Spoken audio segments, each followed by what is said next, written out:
Hi. Today we're going to be talking about consecutive integers. And consecutive integers I'll admit, not incredibly common in high school curriculum. They provide a great illustration not only of simultaneous equations, but how to translate word problems into algebra, which is undoubtedly a skill that you will need to use since it comes up so much and so frequently. So, before we get started, let's define a few terms, right? Consecutive integers. What does that mean? It essentially means integers, or whole numbers, positive or negative, that are next to each other, right? For example, 5, 6, 7. These are all next to each other. We're all adding 1 each time you move up.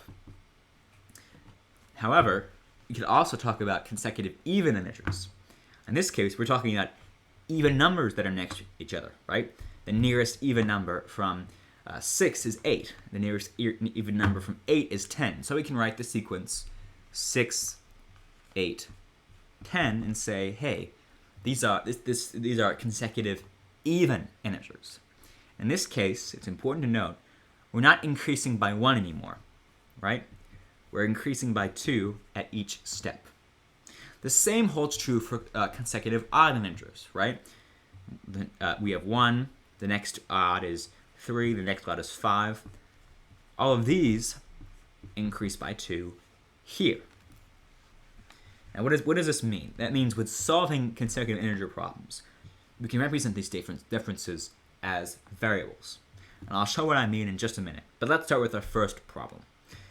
Find 3 consecutive integers where 3 times the first plus 2 times the third is equal to 29. Right, so I'm going to write that in words first. The 3 times the first plus 2 times the third equals 29. I'm dealing with consecutive integers here, so the differences between each of my integers is going to be 1. Right, so my first is just, I'm going to call it n as a variable. Our next is going to be, well, n plus 1, right, so we're adding on 1 after that.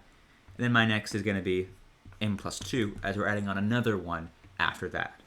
Right, so I'm going to have 3n plus 2 times n plus 2 equals 29. I'm going to distribute this 2 out. So I have 2n plus 4. I'm going to subtract 4. Divide by 5. And get n equals 5. And from there, I can go in and say, okay, well, that means my next number has to be 6, right? Because 5 plus 1 is 6. And my next number after that has to be 7, right? So the sequence I'm looking for is 5, 6, 7. Boom, done. I've solved my problem. If this all seems a little confusing, don't worry. We have more problems to go through to make sure you all understand this and this all goes nice and easy, right?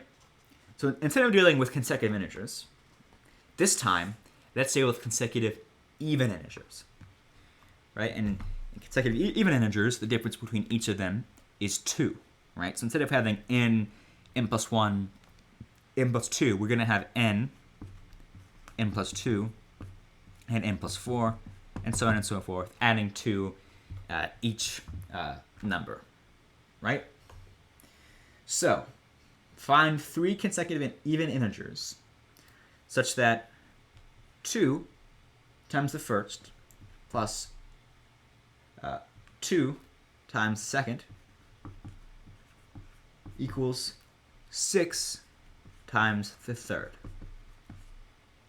Well, now that we know what the first, the second, and the third are, this problem isn't so difficult. All we have to do really now is just distribute and solve. So I'm going to do that.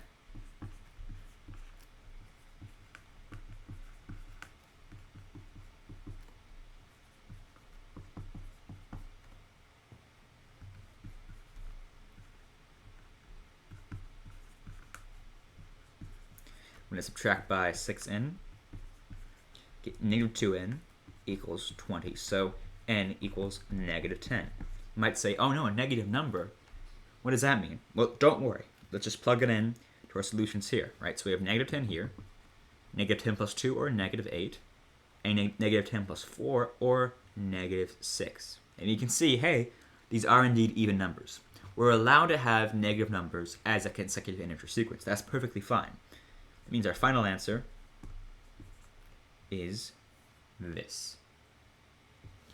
Now that we've done that, let's just do one last problem, this time working with consecutive odd integers, right?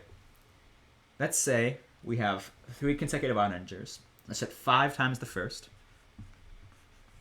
plus 2 times the second, and we can still use the n plus 2 because just like even numbers, there's a 2 difference, right? 1 plus 2 is 3, 3 plus 2 is 5. 2 times the second is equal to 3 times the third plus 4. So we have this in total. Now it's still the same thing. We just have to distribute and simplify. So 5n plus 2n plus 4 equals 3n plus 12 plus 4. 7n, we can subtract 3n here. We get 4n plus 4 equals 16, or 4n equals 12. Divide by 4. N equals 3. 3 is indeed an odd number, so we know we're on the right track. And then 3 plus 2 is 5, and 5 plus 2 is 7, so our sequence is 3, 5, and 7. And if we were ever not sure, we can always plug these values in and check, right? So let's do it over here, right? 5 times 3 plus 2 times 5 equals 3 times 7 plus 4. That's 15, that's 10, that's 21 plus 4. 15 plus 10 is 25, 21 plus 4 is 25. Yep, they're equal. Yep, this sequence works. So whenever you're in doubt about what consecutive integers you found, you can always plug them back in and check your work from there. And that is consecutive integers. A great way to master your algebra skills and get used to working with numbers and representing word problems through numbers. And that's all I have. I hope you found this helpful, and I hope you have a great day.